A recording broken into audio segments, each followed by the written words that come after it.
Ndewo, no, welcome back to my channel. Today's lesson is fruits and simple sentences using fruits. Mkpụrụ osisi, fruits in Igbo language. The first one we have here is coconut, aki oyibo, or you can say aku oyibo. Aki oyibo, aku oyibo. I want to eat coconut. Achọrọ m ịta aku oyibo. Achọrọ m ịta aki oyibo. Oroma, orange, oroma, orange, oroma. I have 2 oranges. Enwere m oroma abụọ. Orange, oroma. Enwere m oroma abụọ, meaning I have 2 oranges. Icheku, velvet tamarind. Icheku, velvet tamarind. Velvet tamarind is sweet. Icheku dị ụtọ. Icheku dị ụtọ. Icheku, velvet tamarind. Some people call it cheleku. Banana, unere. Banana, unere. Unere. Banana is tasty. Unere na-atọ ụtọ. Banana is tasty. Unere na-atọ ụtọ.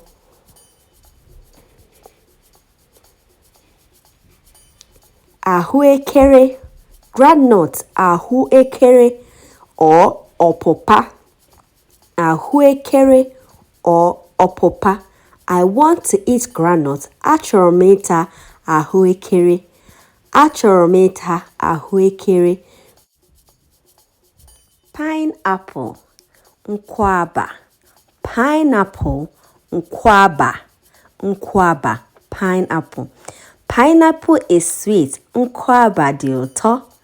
Pineapple is sweet. Nkwaba dị ụtọ. Pineapple, nkwaba. African pear. African pear, ube. Ube. Ube. African pear is good. Ube dị mma. Ube dị mma. African pear, ube. Avocado, ube oyibo. Avocado, ube oyibo. Avocado, ube oyibo. Yes, I want avocado. Achọrọ m ube oyibo. Achọrọ m ube oyibo. African olive, ube mgba. Ube mgba, ube ọsa. Ube mgba, ube ọsa. Do you want African olive? Ị chọrọ ube mgba? Ị chọrọ ube mgba? African olive, ube mgba.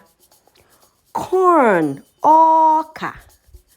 Corn, ọka. My father eats corn. Nna'm na-ata ọka. Nna'm na-ata ọka. Corn, ọka.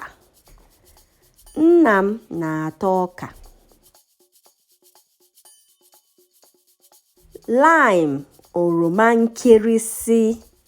Lime, oroma nkịrịsị. Oroma nkịrịsị. Lime is bitter. Oroma nkịrịsị dị ilu. Oroma nkịrịsị dị ilu.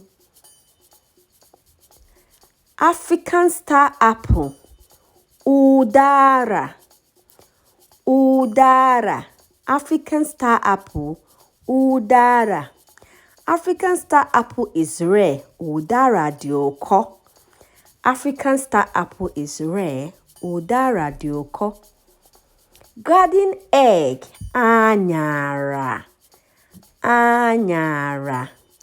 Garden egg, anyara. I have garden egg. Enwere m anyara. Enwere m anyara.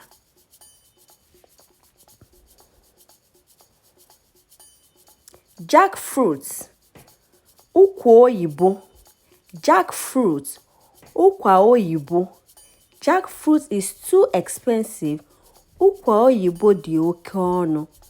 Jackfruit, ụkwa oyibo, ụkwa oyibo. Sugarcane, okpete. Sugarcane, okpete. Sugarcane is too sweet. Okpete dị oke ụtọ. Okpete dị oke ụtọ. Sugarcane, okpete. Tiger nuts, aki awụsa. Aki awụsa, tiger nuts, aki awụsa. I have some tiger nuts. Enwere m aki awụsa. Enwere m aki awụsa. Mangoro, mangoro. Some people say ugiri, ugiri. We have mango. Anyị nwere mangoro. Anyị nwere mangoro.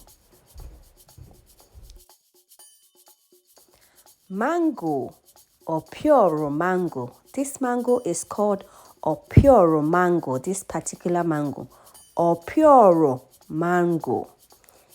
Bitter cola, akilu, akilu. Bitter cola, akilu. Yes, I want bitter cola. Achọrọ m akilu. Achọrọ m akilu. Bitter cola, akilu. Kola nuts, ọjị. Kola nuts, ọjị. Ọjị.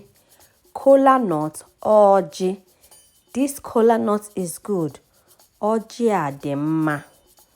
Ọjị a dị mma. Guava, guava. Guava, guava. Nke a bụ guava. This is guava. This is guava. Guava n'Igbo bụ guava. Watermelon, anyụ mmiri. Watermelon, anyụ mmiri. I have 3 watermelon. Enwere m anyụ mmiri atọ. Enwere m anyụ mmiri atọ. Watermelon, anyụ mmiri. Breadfruit, ụkwa. Breadfruit, ụkwa. My siblings love breadfruit. Ụmụnne m hụrụ ụkwa n'anya. Ụmụnne m hụrụ ụkwa n'anya. Soursop, soursop. Soursop, soursop. My siblings love soursop. Ụmụnne m hụrụ soursop n'anya. Ụmụnne m hụrụ soursop n'anya. Pawpaw, ọkwụrụ bekee. Ọkwụrụ bekee. Pawpaw, ọkwụrụ bekee. I have pawpaw. Enwere m ọkwụrụ bekee. Enwere m ọkwụrụ bekee. Pawpaw, ọkwụrụ bekee. Palm fruit, akwụ. Palm fruit, akwụ. Akwụ. We cook with palm fruit. Anyị ji akwụ esi nri. Anyị ji akwụ esi nri. Igbo people love eating fruits. Ndị Igbo hụrụ ịta mkpụrụ osisi n'anya. We have come to the end of our lesson. Thank you for watching. Do not forget to share with your family and friends, like, comment, and subscribe. Daalụ, ka emesịa, udo.